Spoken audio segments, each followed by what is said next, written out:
continuing on, here's another example from Miriam. And so we have a damped problem here. So let's work through this. Let's summarize what we know. So the mass is equal to 8 kilograms. We could see that right there from the picture. And we want to determine its display. So this, here you go. There's this C is equal to 20 Newton seconds per meter. Yep. And K is equal to 32 newtons per meter. So let's go back to the problem. It's going to move to the right, so it's been brought over to the right by 2 meters, 0.2 meters. X naught is equal to 0.2 meters. And it's released from rest, so X dot 0 is equal to 0. And we want to determine its displacement at time t. So let's write that defined. So find x at t is equal to 2 seconds. So our process is probably first find an undamped natural frequency. And so that's going to be the square root of k, 32, divided by m, which is 8. And I think that's this nice, it's close, 0.006 radians per second. Did I do anything wrong? Because this isn't 32. How did I get there? Oh, you know, all of my numbers are going to be wrong. Gosh darn it. I should have paid attention. But okay, so I'm calculating this as I go along, and it's going to take me longer than. I think I wrote 32.2 for some reason on my thing. Yeah, that's kind of weird. I think it was just a force of habit. So I think nobody caught me doing this in class. So shame on you. I'm a big dummy. So we can get the I didn't bother with getting the critical damping. I just found C over CC, which is going to be C over 2m omega n. So C is 20, 2, 8, and then 2. So this should come out to, let's see, 20, and I get 0.625, and these and this is less than 1, therefore underdamped, which is good because we have the full equation for that, as opposed to overdamped, which we have to do a little bit of monkey business with.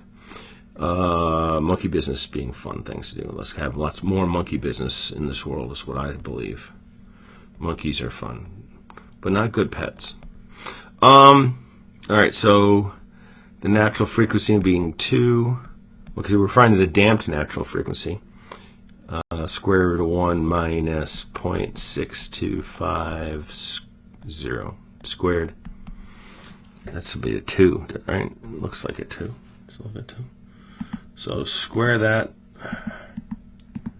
Take subtract it from 1, take the square root, and then multiply it by 2.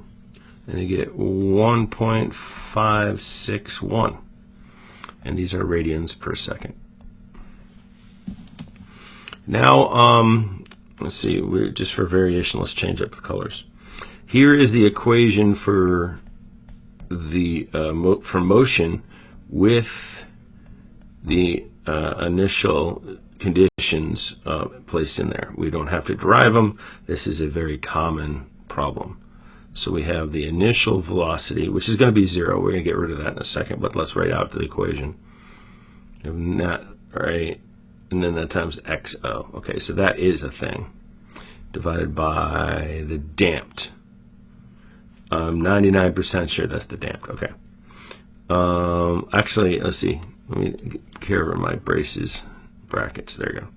Sine of damped minus x naught times cosine damped. All right. So we could fill in these things. Let's see. We'll just as a note here, we'll say that is equal to 0. But I think the rest of the stuff I actually have to put numbers in. So we could actually put the time in for right now, but let's just leave it generic here. So go E minus 0.625 times the natural frequency of 2 times t, and then we have 0 plus 0.625 2, and put the value in from up above, 0.2 divided by 1.561. Oh, I did it again. That's in front of the sine of omega d, 1.561 times t, plus 0.2 times the cosine of 1.561 t. And this will take me a second because I was wrong with my initial things. So 0.625, I should be able to do that in my head, but I can't. 1.25 times t. And then we're going to have a value right here, 0.625 times 2 times 0.2 is 0.25 divided by 1.561. And we will divide and end up with 0.16202 times the sine of 1.561 times t. And then we're just re-recording this other thing right here. So here is our equation solution to what the behavior is of this with as a function of time. Something that's useful, we don't do maybe enough. All right, we haven't done enough. So we can condense this down a little bit, the stuff on the inside. So we could go what the amplitude is, right? Or it's not going to be exactly, this is actually a value that the thing never reaches, but we could take and we could find this as the, let me point out what this would look like here when we have this behavior. This is going to be something that looks like this right here, right? And there's going to be an exponential that goes through the peaks. So what we're finding right here is that value, right? And notably that it doesn't start at 0 and it doesn't start at the peak, because it has two terms. So this is going to be a phase angle. It's going to be like right there. That the amount of time kind of that starts right in there, but it's not really time. It's really an angle, right? Because we're putting it inside, so we're going to add it into there. So what we have right here is 0.1602 squared plus 0.2 squared. It's going to be the maximum possible, but because there's damping, it doesn't actually ever come right up to there. So we have that squared and 0.2 squared, and add them and square root. So we actually have a 0.2562, and these are going to be meters, right? And we're also going to have a phase angle, and I think, don't quote me on this, it's going to be the inverse tangent of 0.1602 over 0.2, right? And you have to turn your thing into radians. 1602.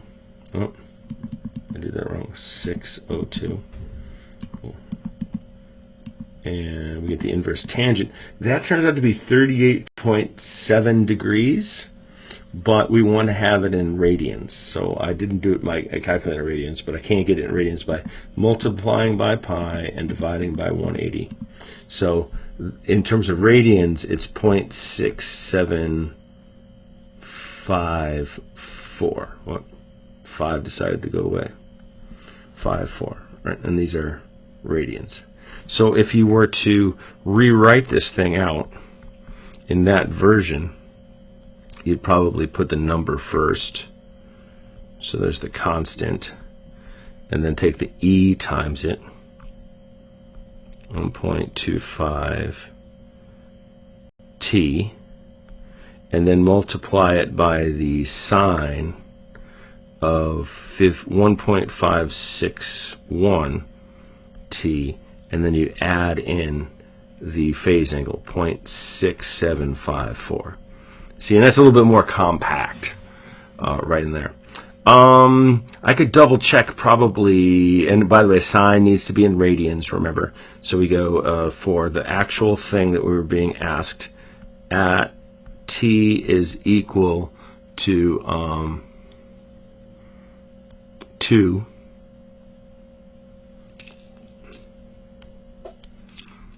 Seconds. That means we're going to take x of 2. And I'll see how close I get to what the original problem was. Yeah, I guess I will. Sure. See, I did it the other way around. I went another phase angle right there. I went 0.2. So I got this one upside down, I think. I think you want to go cosine over, maybe the cosine coefficient over the sine coefficient. It seems it should be sine over cosine though. I think this one's a better one. So let's go ahead and just be bold and put the thing in there. I can't quite say which one should be on top. I should know this, but I don't. So 0.2562 e to the minus 1.525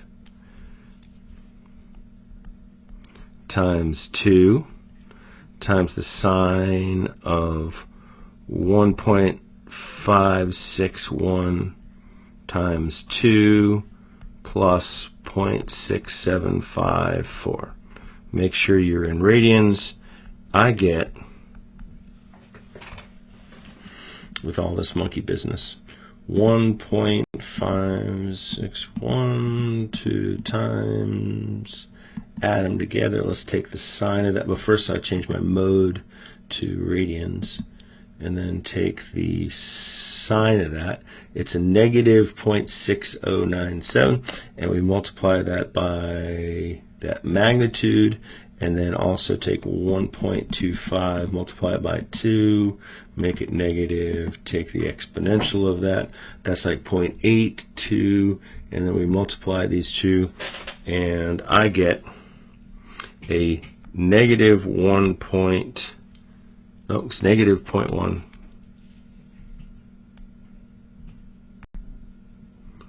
Nope, 0.01. 282 meters. And I could look this up because I have the example and see what they did. And so I will go ahead and do that, even though, let's see, I guess I will end the show, and I'll keep it.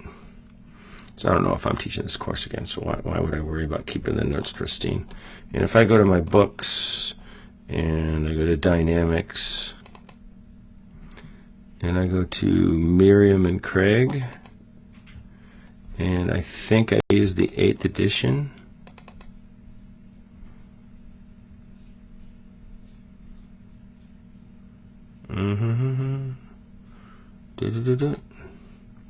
Let's see, we go down to Vibrations, free vibration of particles. Boom, boom, boom. And here is the, let's see, get rid of you, get rid of you, and move you so I can. All right, so yeah, I got almost everything except I didn't get this guy correct. See, they didn't do the procedure, so I must have the other thing reversed. So I apologize for that. What can I say? Imperfection. So let's fix it. It's okay to make mistakes. So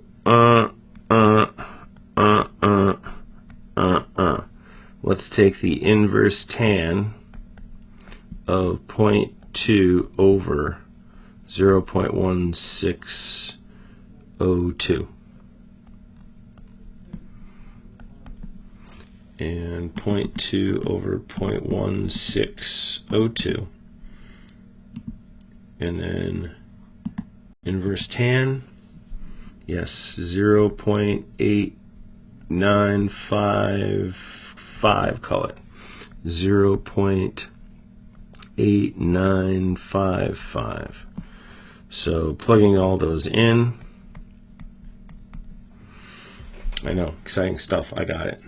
1.561, 2 times plus sign, that's a negative 0.7681. Multiply that by 2.2562. Boom.